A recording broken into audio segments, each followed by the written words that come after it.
Hello everyone, are you ready for Toym? I hope you enjoy your stay because this is not going to be a fun tower. Alright, well, let's get into the Toym, all pain, all my fails, and all the grinding that it took to beat this terrifying tower. Okay, so for floor 1, we got a lot of weird jumps and a couple of RNG jumps even, I would say at that. So as you can see, the first jump of the tower is really bad. And then we got a lot of thin and half studs in the first couple floors. It's not fun to do, as you can see. So for this jump right here, you want to be very specific of where you aim, because if you go too far forward, you'll bonk against the ladder. If you go too far back, you'll miss the ladder. And then for this other section, which is the other hard section 1, there's a consistent way to do it, I guess, but it is a lot harder to do than it looks. My only strat that worked was to hold down D and jump and kind of just glide through it and hope it didn't fall off at the end. Alright, and that's about it for floor 1. Okay, for floor 2, nothing crazy here. The same thing on floor 1 would be easier. You just mash your head and bash A and you'll be good. And at the end, do a slight camera flick so you don't fall off. Next up, for these thin stud walls, I just dance clip through them. Easiest way to do it in my opinion.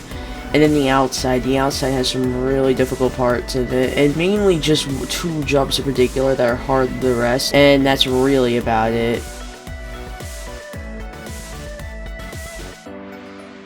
There's not a whole lot interesting even in floor 3. To start off, we got this little 1 stud section. This for 1 stud jumps will be good. Now we got tight ropes. As you can see here, these tightrope wraps, you should be fine with these, although I have failed them a couple times because it's the 3rd floor and I rush stuff all the time in this tower because it's boring. 2 log wraps and then a flat side. That flat side you have to be super careful on. Otherwise, you'll totally choke. And then we got some more 1 studs. Then this invisible section. This invisible section is just muscle memory. And then we got the end of the floor here, which is nothing too interesting.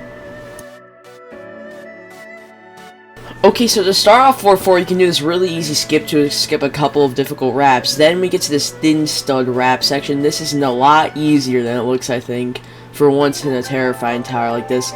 Not a hard section in general, but pretty nice throughout.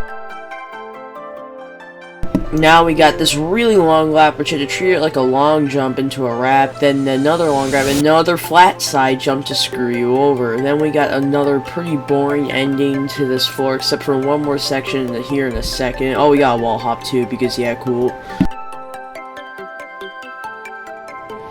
As we go through this dance clip into another head mashing section.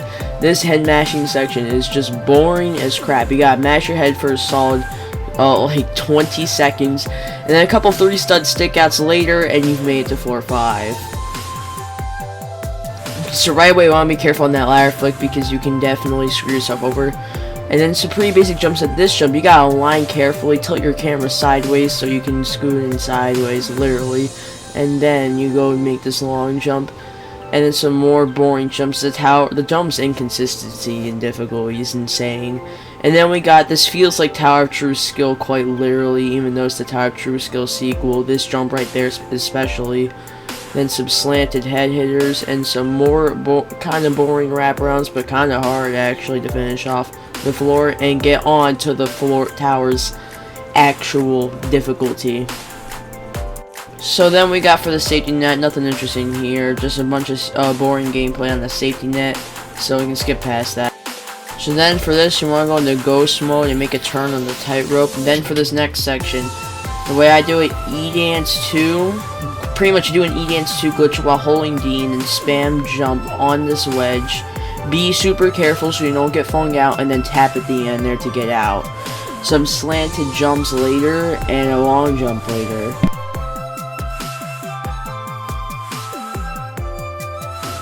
He's here. You don't want to be at the very back, otherwise you'll fall. Then, ladders. These ladders are terrible. Just saying, these ladders are the worst parts of the tower. You want to take them as cautiously as possible. A slanted wrap, kinda, and then some more boring stuff. In this ladder, I like to go in the 1 stud, and then do a flick off of it. And then be careful not to get flat sided on that jump too. And then we're on 7.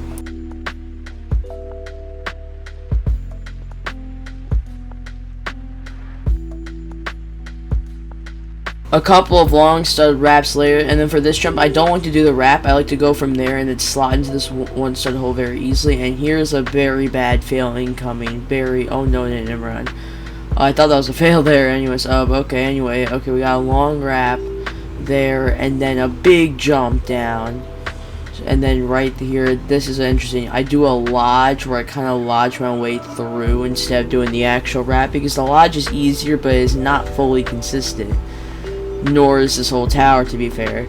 Then just a bunch of boring long jumps, some slanted long jumps, nothing much here. A wedge into another weird half stud, and then this kind of awkward slanted jump. Just don't be stupid, which I did fall there. Oh wow.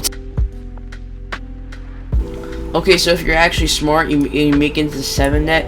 The only really noteworthy thing here is, I guess, is the black kill bricks are actual insta-kills. Don't touch them. As you can see here, for this jump, like a lot of jumps, be 2 studs away from the wall to make it. And then this is just an insanely long wrap, which we do here. And then here, climb up to the top, and then climb up to the top of that. For these jumps, be insanely careful. And that black brick down there is still an insta-kill, so don't touch it. And it's some slanted ladders. These ladders are really bad. Be careful on them. I mean, all ladders in this tower are bad. What could we expect? Then, these ladders, be careful. I can't believe I nearly fell there, jeez. And these ladders here, a bunch of ladder flicks. Literally just a bunch of ladder flicks.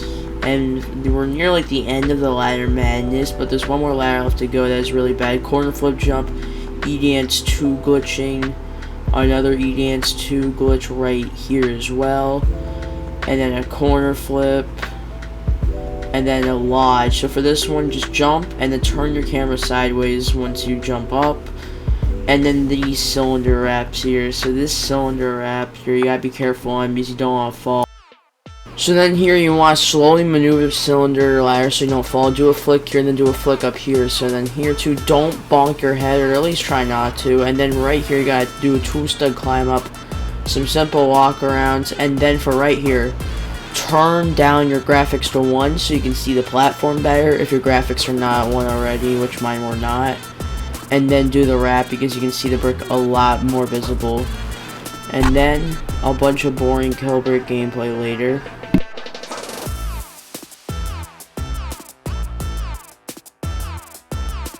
And then we got some quarter studs, not too difficult surprisingly, and then we're on floor 9. So floor 9, in my opinion, is definitely the easiest floor of the tower, and the shortest.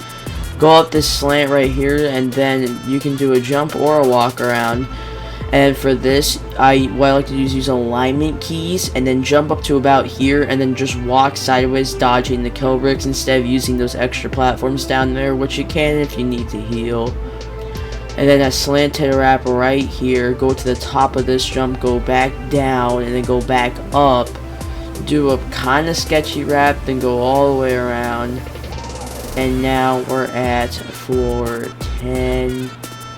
Do these 2 long wraps. I did fall here once before, and then right here, and then as you see, those wraps, and then the floor 10 inside is actually quite easy. The outside is where it gets scary, because this tower has to throw a final stretch to make it terrifying, because of course. After this wrap stack, we get into 9 stud wrap spam. Just keep your cool and keep on pushing.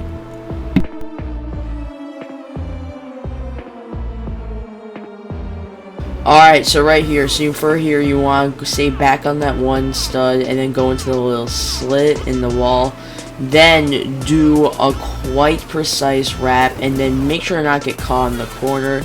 2 more jumps and a ladder flick and you're at the win pad.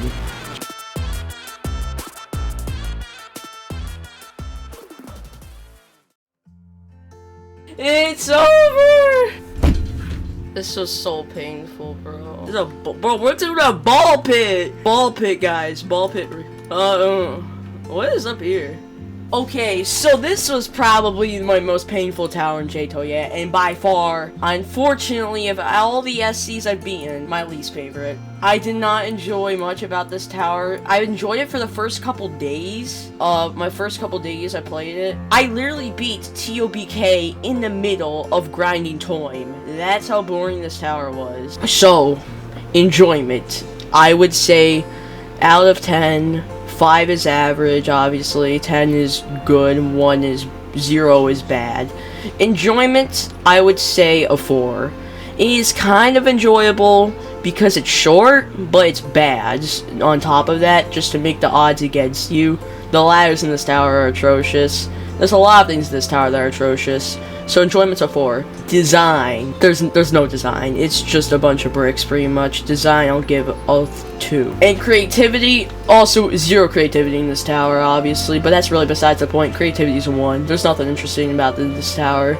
Besides, it's just a bottom terrifying that you can play as your first terrifying. Alright, well this tower took me about 2.5 weeks to do. So, thanks for watching, and I'll see you next time.